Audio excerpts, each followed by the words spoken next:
नमस्कार विद्यार्थी मित्रांनो, तुम्हा सर्वांचं स्वागत आहे वृषाली होनराव या आपल्या ऑनलाईन प्लॅटफॉर्मवरती। बघा, काही दिवसांपूर्वी आयोगाने 5वा पर्याय समाविष्ट करणार आणि आपला जो रोल नंबर आहे त्याच्या संदर्भात काही आपल्याला नवीन अपडेट्स दिलेल्या होत्या। अगदी 2 महिन्यापूर्वीची गोष्ट आहे। त्यापैकी जी रोल नंबरची आपली अपडेट आहे, म्हणजे एकच रोल नंबर थ्रूआउट आपल्याला राहणार, ही त्यांनी कंटिन्यू केलेली आहे।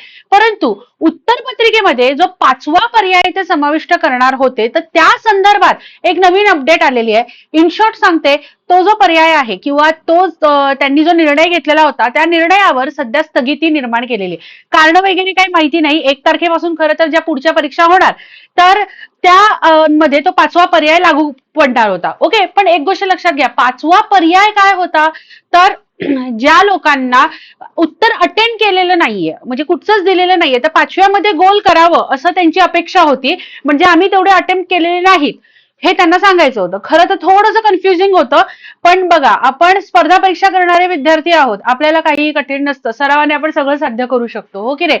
पण ठीक आहे, आपल्यासाठी चांगलीच गोष्ट आहे की जुनं जे आपलं 4 वाला पॅटर्न आहे तेच कंटिन्यू झालेलं आहे। त्याचं GR आहे इथे मागे, मी जस्ट तुम्हाला वाचून दाखवते, आपण सगळे एकत्र मिळून वाचूया।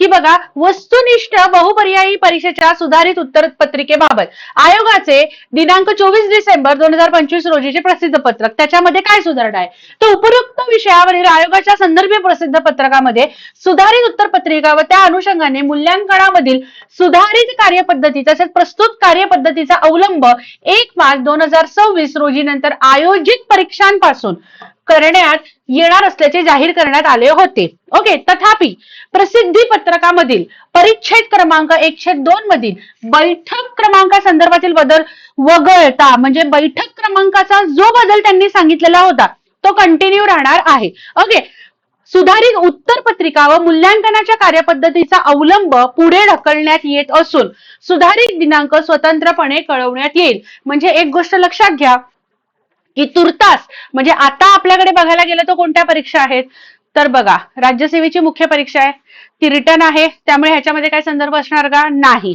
बरोबर। त्याच्यानंतर आपली गट ब गट क ची मेन्स आहे, तर त्याच्या आधी मला वाटत नाही की होईल, पण झालंच तर असेच अपडेट्स तुमच्यापर्यंत पोहोचवण्याचं कर्तव्य मी पूर्ण करेल। आवडलं असेल तर लाईक, शेअर, सबस्क्राईब। ओके, पुन्हा अशाच नवीन माहितीसह, अपडेटसह आपण पुन्हा एका नवीन व्हिडिओमध्ये भेटूया। तत्पूर्वी जाण्याआधी एक छोटीशी रिक्वेस्ट आहे की आपल्या वृषाली होनराव या ॲपला डाउनलोड करून ठेवा। व्हेरियस बॅचेस आपण तिथे लॉन्च केलेले आहेत, जेणेकरून तुम्हाला नक्कीच तुमच्या अभ्यासाला एक योग्य दिशा देता येईल। Okay, thank you, bye bye, take care, जय हिंद।